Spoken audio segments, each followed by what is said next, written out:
नमस्कार। स्वागत है आपका इंडिया गेट टीवी पर। मैं हूं अजय सेतिया। मित्रों, 6 अक्टूबर को मैंने एक वीडियो बनाया था जिसमें मैंने बताया था कि जस्टिस चंद्रचूड़ को चीफ जस्टिस बनाए जाने का विभिन्न हिंदू संगठन सोशल मीडिया पर विरोध कर रहे हैं।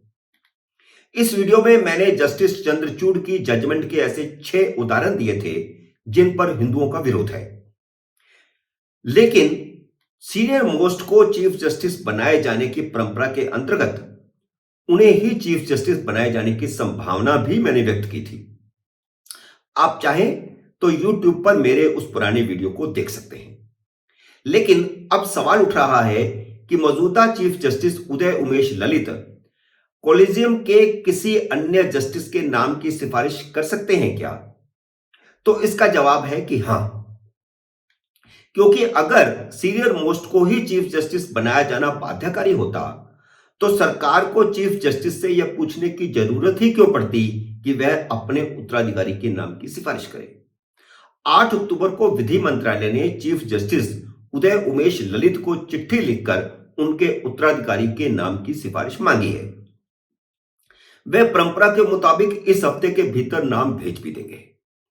वे कॉलेजियम के किसी भी सदस्य के नाम की सिफारिश कर सकते हैं, लेकिन उन्हें देखना यह होगा कि बाकी के 3 सदस्य विरोध पर न उतर आए, क्योंकि ऐसा होने पर विचित्र स्थिति पैदा हो जाएगी। 1973 में जब इंदिरा गांधी ने 3 जजों की वरिष्ठता को दरकिनार कर जस्टिस रे को चीफ जस्टिस बना दिया था, तो उनसे वरिष्ठ 3 जजों justice Jaishankar Manilal Shelat, justice A N Grover और जस्टिस केएस हेगड़े ने इस्तीफा दे दिया था। अब अगर ऐसा ही होता है तो मोदी सरकार पर न्यायपालिका की स्वतंत्रता में हस्तक्षेप का आरोप लग सकता है।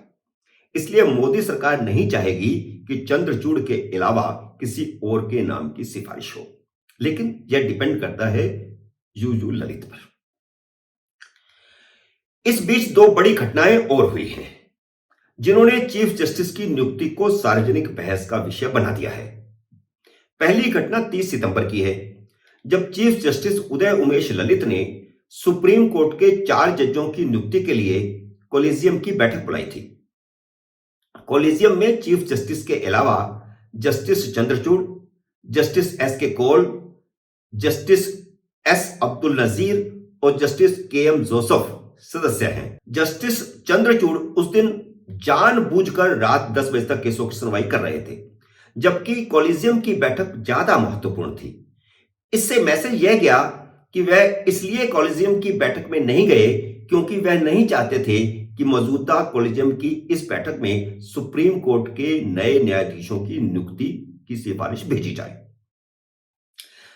चीफ जस्टिस उदय उमेश ललित की यह अंतिम बैठक थी, क्योंकि रिटायरमेंट से 1 महीना पहले तक चीफ जस्टिस कॉलेजियम की बैठक कर सकते हैं, लेकिन उस अंतिम महीने में नहीं कर सकते। 8 नवंबर को वे रिटायर हो रहे हैं, तो इस लिहाज से 30 सितंबर की बैठक उनकी अंतिम बैठक थी।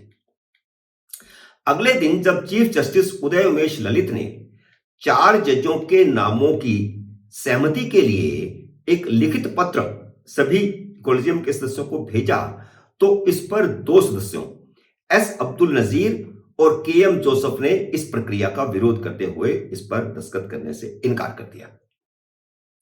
इससे यह भी लगता है कि जस्टिस चंद्रचूड़ गिरोह बनाकर के खेल कर रहे थे।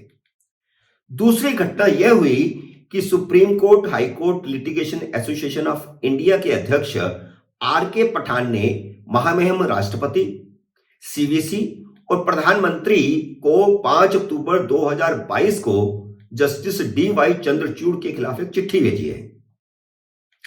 इस चिट्ठी में जस्टिस चंद्रचूड़ पर भ्रष्टाचार और अनियमितताओं के गंभीर आरोप लगाए गए हैं।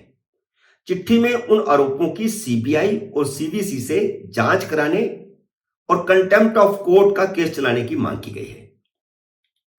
शिकायत बहुत गंभीर है, जिसमें कहा गया है कि जस्टिस चंद्रचूड़ ने 29 नवंबर 2021 को एक ऐसे केस की सुनवाई की जिससे मुंबई की अदालत में वकालत कर रहे उनके बेटे अभिनव चंद्रचूड़ के क्लाइंट को फायदा हुआ।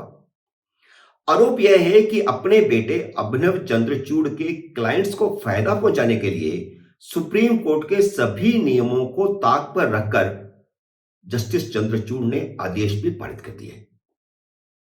इस मामले में फैसला देने से पहले न किसी अन्य पक्ष को सुना गया, न ही सरकार को नोटिस दिया गया, एक तरफा आदेश दे दिया गया। आरोप यह है कि अभिनव चंद्रचूड़ के क्लाइंट अवैध तरीके से वसूली करने वाले लोग थे और इस आदेश से उन्होंने करोड़ों के वायरे न्यारे किए।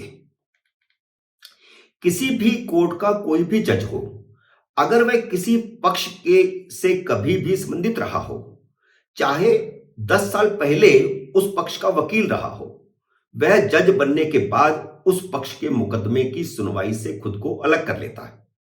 इसका एक सर्वोत्तम उदाहरण अयोध्या केस की सुनवाई का है। एक शिकायत आई कि जस्टिस यूयू ललित एक मामले में कल्याण सिंह के वकील रहे हैं, इसलिए उदय उमेश ललित को अयोध्या केस की सुनवाई नहीं करनी चाहिए। हालांकि न तो कल्याण सिंह अयोध्या केस के पक्षकार थे, न उदय उमेश अयोध्या से जुड़े केस में कल्याण सिंह के कभी वकील रहे थे, वह एक दूसरा मामला था। इसके बावजूद यूयू ललित ने अयोध्या केस की बेंच से अपना नाम वापस ले लिया था, मगर जस्टिस चंद्रचूड़ ने उस केस की सुनवाई की जिसमें उनका पुत्र अभिनव एक पक्ष की तरफ से अदालत में खड़ा था। इससे बड़ी गंभीर अनियमितता और क्या हो सकती है?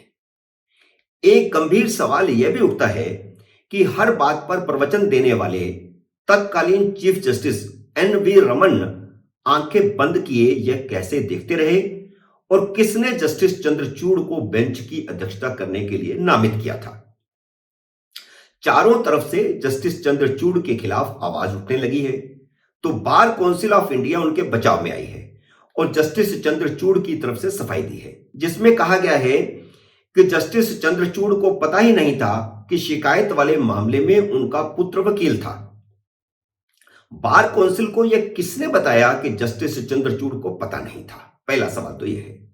जस्टिस चंद्रचूड़ खुद यह सफाई क्यों नहीं देते?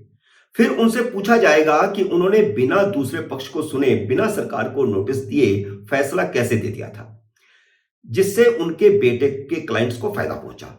इसकी जांच क्यों नहीं होनी चाहिए? बार काउंसिल ने चंद्रचूड़ का बचाव करते हुए उनके खिलाफ चिट्ठी लिखने वाले आर.के. पठान के आरोपों को न्यायपालिका के कामकाज और न्याय के प्रशासन में हस्तक्षेप बताया है। बार काउंसिल जस्टिस चंद्रचूड़ का महिमा मंडन और शिकायत के खिलाफ विधवा विलाप किस लिए कर रही है, यह सब जानते हैं। इसी तरह बार काउंसिल और बार एसोसिएशन जजों से अपने हक में फैसले लेते हैं, ऐसे भी आरोप लग सकते हैं, जबकि बार काउंसिल को न्याय का पक्ष लेना चाहिए। बार काउंसिल को चाहिए कि वह यह बताए कि क्या आर.के. पठान के आरोप गलत हैं और क्या जस्टिस चंद्रचूड़ ने उस केस की सुनवाई नहीं की थी जिसमें उनका पुत्र वकालत कर रहा था, और क्या उन्होंने 29 नवंबर 2021 को आदेश नहीं दिया था? बार काउंसिल को शिकायत पर जांच कराने पर क्या आपत्ति है? दूध का दूध और पानी का पानी होने दीजिए। और यह बात भी गौर करने लायक है कि अगर आर.के. पठान की शिकायत में जान नहीं होती तो यही बार काउंसिल अभी तक उसे गिरफ्तार करवा चुकी होती। बार काउंसिल का यह बयान तो हास्यास्पद है, जिसमें उसने कहा कि यह चिट्ठी सुप्रीम कोर्ट और उसके जजों की प्रतिष्ठा पर दाग लगाने का असफल प्रयास है जिसे रोकना चाहिए। लेकिन बार काउंसिल यह कैसे भूल गई कि अयोध्या मामले के फैसले पर जजों तक ने चीफ जस्टिस रंजन गोगोई पर उंगली उठाई थी। बार काउंसिल को उस समय जजों की प्रतिष्ठा याद क्यों नहीं आई? मित्रों, उम्मीद है मेरा यह विश्लेषण आपको पसंद आया होगा। इसे लाइक करिए, शेयर कीजिए, और अगर आपने मेरे YouTube चैनल को अब तक सब्सक्राइब नहीं किया तो कृपया सब्सक्राइब भी कीजिए और घंटी का बटन भी दबाइए ताकि जैसे ही मेरा नया वीडियो आए आपको सूचना आए। मेरे नए वीडियो का करिए इंतजार। तब तक नमस्कार।